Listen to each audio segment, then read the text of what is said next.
Wait until I tell you about a recent proposal from Donald Trump. And we know how outlandish and outrageous he is, and we need to buckle in for another 4 years from him. But this recent proposal from Donald Trump to give reparations to white people. This story has resurfaced because of a video from last year that's regained traction following his re-election to the presidency. And as I just got finished saying, we should expect that his second term is going to be even more unhinged than the first one, filled with outrageous ideas, filled with outright corruption and slander and provocation. And this proposal definitely fits that bill. And let's be clear. This is something that the American public has chosen. They have chosen the chaos that will ensue from his second term. They re-elected a convicted felon with a documented history of dishonesty and business malpractice. So anything that results from his re-election to the presidency is exactly what America wants and deserves. So let's break this down really quickly about reparations for white people. And I'm here to tell you that this is actually not surprising that he would suggest this, or that there would be a large portion of America that would welcome this. Now, you may not know this because white America is systemically shying away from teaching the full history of what they did to black people in this country. But this would not be the first time that white Americans would receive reparations.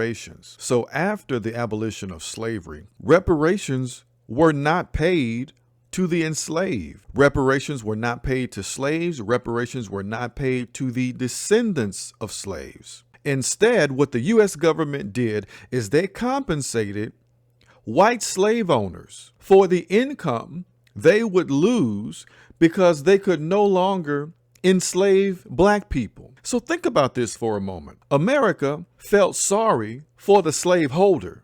America did not feel sorry for the slave. America did not seek to provide for the slaves. America felt bad for the slave holder and rewarded them for their cruelty to black people.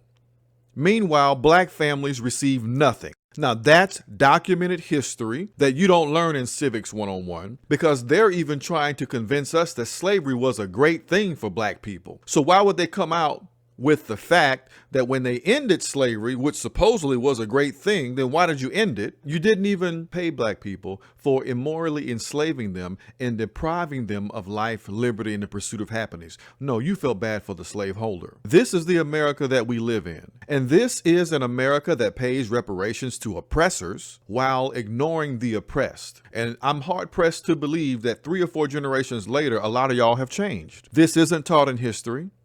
And we are busy trying to erase these truths while perpetuating myths about equality and fairness. This historical precedent makes it very unsurprising that Trump would propose such, and I'm not surprised that this proposal is gaining traction among his base, because for many white Americans, reparations for black people is unthinkable, but reparations for themselves, perfectly reasonable. Now let's look at a couple of the specifics of Trump's proposal. According to his plan, endowments from universities that have implemented DEI programs, and DEI stands for diversity, equity, and inclusion. In fact, I did a segment on DEI in a recent podcast, so you can go check it out. But they want to seize endowments from universities that have implemented DEI programs, and they want to distribute those funds as reparations to those who have been negatively impacted by such initiatives. Okay, let me lay this out for you in layman's terms. Trump is mad because colleges have been promoting diversity and inclusion, and he believes that those programs have unfairly allowed unqualified black students into college. And he wants to compensate the qualified white students who he thinks should have been in their place instead of the unqualified black students. You got it? And this is coming from the most unqualified president in modern history. Trump had no political experience when he was elected to office, had multiple failed businesses, had a documented history of dishonesty, has the audacity to question black qualifications, and he's not qualified for the office that he holds. And this second time around, a convicted felon who brags about sexually assaulting women, not qualified. And the irony is overwhelming that he would look sideways at a black person and claim that they're not qualified. And if Trump's argument is that he was elected to the office and that qualifies him for the presidency, then any black student that is admitted to college is equally qualified. If you got into the position and that qualifies you, then any black person in any position is qualified and that qualifies them. But no, I understand it doesn't work for them because they're black, but you're not. Of course, this is about race, and Trump's rhetoric is not about qualifications or fairness. It's about maintaining white supremacy under the guise of politics, grievance politics, no less.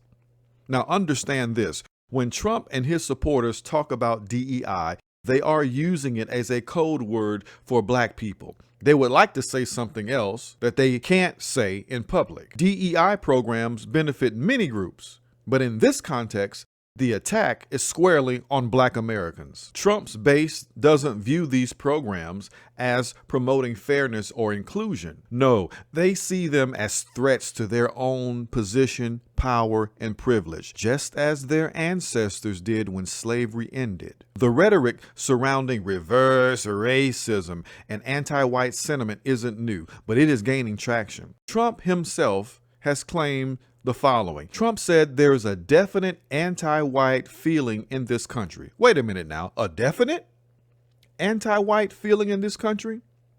Notice the certainty in his language. These are the same people, if you ask them to see racism, they can't see it. Ask them to see systemic racism in 2024, they can't see it. They say it doesn't exist. They say black people are making it up. But anti-white sentiment, he said it's definitely existing in this country. But you ask them to point out one instance of racism in 2024, and they'll hem and haw and roll their eyes, and there'll be a lot of ubs and I don't know, and I think they're making it up, and they're victims. But when it comes to imaginary anti-white discrimination, they are absolutely 100% sure. This proposal to give reparations to white people is just another example of Trump's grievance-based politics, designed to stroke fear, designed to stroke resentment among his base. Look at the hypocrisy. These are the same people who accuse black people of playing the victim when discussing slavery, when discussing Jim Crow, when discussing mass incarceration, when discussing police brutality. They say, stop playing the victim. But now they position themselves as victims of DEI programs and demand reparations. These are the same people who during the pandemic could not even put a mask on without calling it tyranny. But slavery, Jim Crow, and systemic racism, that's not that bad. Everybody's been a slave. Every race has been a slave. Don't you know that black people sold other black people into slavery? It really wasn't that bad. Their idea of oppression is laughably shallow. They have created a fictional narrative of DEI programs that harm white people despite benefiting everyone by fostering fairness and inclusion. So these grievances are not rooted in reality, but in a desire to maintain dominance. And let me stop along the way for just a second and point out the irony of black people who supported Donald Trump in this recent election. Some of you FBA and ADOS and B1 movement people, you criticize Democrats for not offering reparations to black people and then turn to Trump, and now you have helped elect a president proposing reparations but for white people. Great job.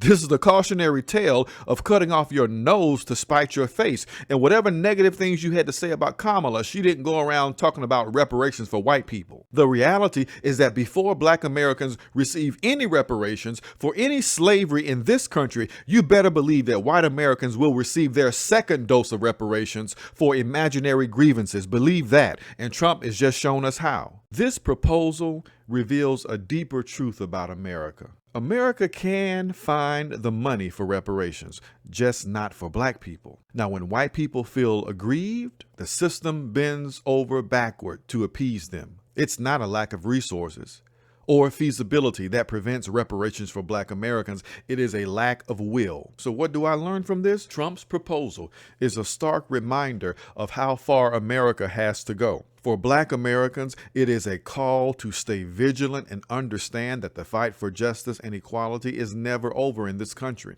And for white Americans, it is another opportunity to confront the truth. Systemic racism is not just a relic of the past. It is alive, it is well, and it is thriving in proposals like this one. So we'll keep an eye on this story and continue to discuss what it reveals about the state of America in 2024. But for now, here's my unfiltered take. It's a calculated move to perpetrate division, distract from real issues, and cater to a base that thrives on grievance and fear.